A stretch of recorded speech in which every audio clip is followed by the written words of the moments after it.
Mga idol, arihong vlog na ari naisipan kong voice over na laang. Ako bagay natutuwa at ngayon ko lang ito naranasan. Ay naman na ako'y taong bundok pero ako'y bibihira makapunta ng gubat. Mas lamang pa sa akin pumunta lang kalsada. Sanay akong bitbit ay basket. Daladala ang aking paninda. Pero ngayon mga idol, dito nyo makikita ako mismo naglalakad sa damuhan. Kahit pa ibaba. Abay, tirik na tirik. Ako'y hirap na pero nagagawa ko pang tumawa. Abay, ang aking bitbit ay hindi basket, kundi dalawang kabuong niyog aba. Ari nalisan pa namin.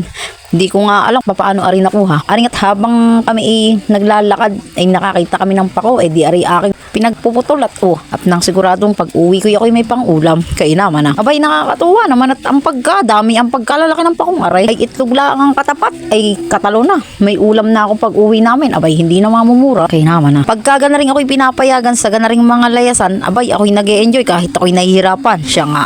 Dahil nga ako'y mas sanay sa kalsada at hindi sa gubat ay kita nyo naman, wala akong magawa kundi ang mamitas. Ay pagka tuwa-tuwa nga ang aking nadama nang makita kong ang aking napitas ay pagkarami-rami na. Aring aking mga kasama ay hindi alitana. Abay, sanay na sanay sa gubat. Aba, hindi ko nga alam kung bakit ako hirap na hirap. Parang sa kanila'y baliwala. Hindi ko nga masabayan ang paglakad nila. At aba, ay sobrang bilis pat.